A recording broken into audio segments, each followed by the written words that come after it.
Now, getting back to Lexington and Concord and the Second Amendment. They heard the British were coming into Boston.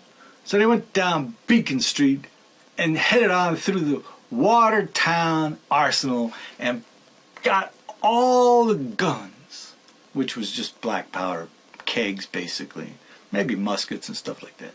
Anyway, they got all this stuff. The Patriots did. And they took it out to Lexington and Concord, all the way out in the country. And the British, I don't know if this had anything to do with Bunker Hill or any of that shit, but it had in that general area. That's where all this was going on. So they head down Beacon Street to the Charles River, right on the other side of the... My mother was born in Lexington, Concord, but the family was from Brighton, which is right there on the Charles River there, right where Beacon Street comes down. So, I mean, you know, visiting grandma and grandpa, you know, you learn all of this stuff. You know, they don't teach you this shit in school. You got to learn it. So anyway, you know, the British go charging out. They say, you know, we're coming for your stuff. Get it ready. Pack it up. Like in Robin Hood when they went out there and stole all the seed corn, you know, the Robin Hood with the Gladiator in it. Russell Crowe, that Robin Hood. Well, in those days, they used a church. Now they got gimmicks, you know, TSA, DHS, FBI, FOB, BFD, shit like that.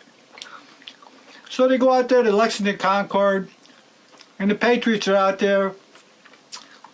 They've had it, man. They ain't giving up their shit to these yahoos. And they hear all these drums coming down the street and little stupid noises these idiots make as they're marching. That's why they got the expression, don't shoot till you see the whites of their eyes. In other words, we're not using conventional tactics. We're not going by the British boxing standards. We're going to be Mike Tyson. We're going to go boom, boom, boom, and knock these motherfuckers out. So let them get right up on you before you shoot them. Make sure you got that one-shot kill. That's where it came from. And that also where it came from was the shot heard round the world, which I think was the shot when the guy shot him in the eyeball, when he saw the whites of his eyeball, and he shot him in the eyeball with that musket.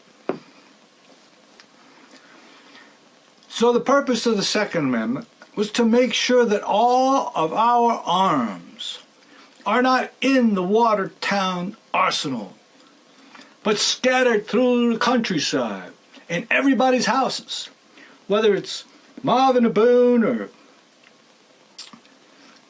Eric the Red. It don't matter. Everybody's got a little bit here and a little bit there, so that in an emergency or collapse of society, they can have a muster call where they call everybody up, get everybody together. They don't show up with their guns necessarily, but they show up to see what's going on.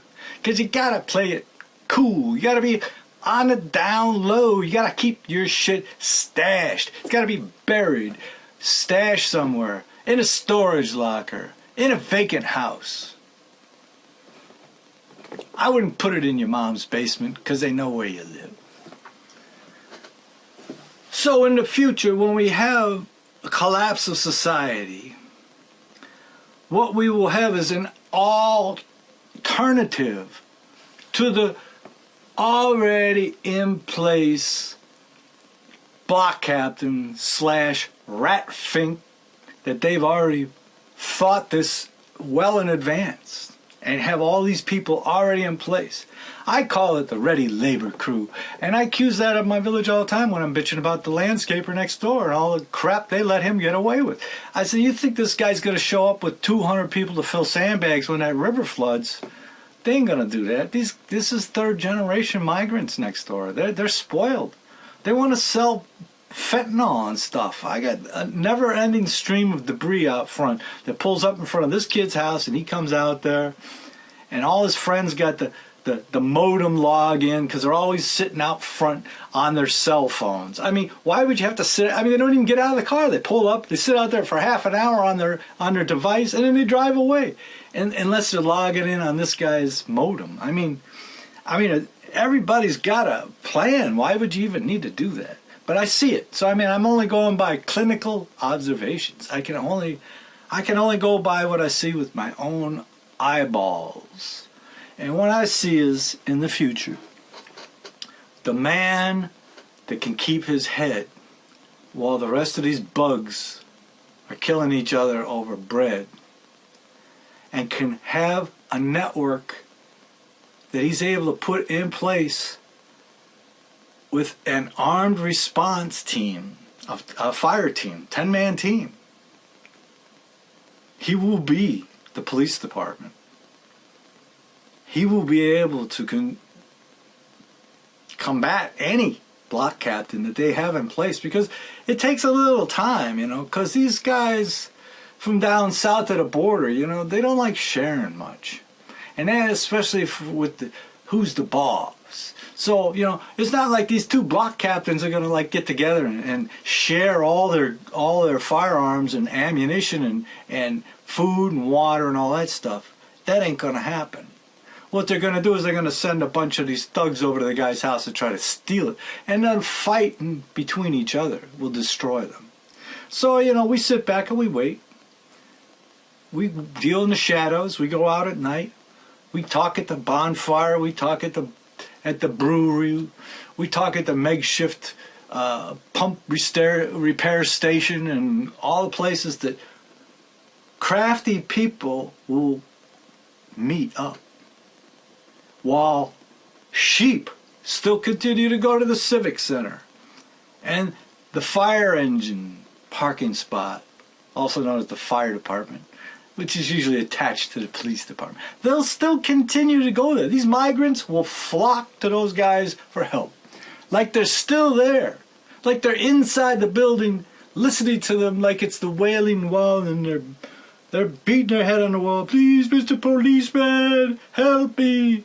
My hijo, little Javier, hasn't come home in 3 days. Bring him home. I need someone to do the work for me. I'm afraid to go to the garbage can looking for food. Help me.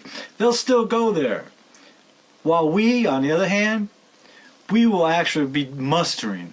We will be coming up with a plan because we know it's coming, just like they know it's coming. But we don't depend on the bottom feeders that cut and ran from their own country, their own religion, their own race, and came here.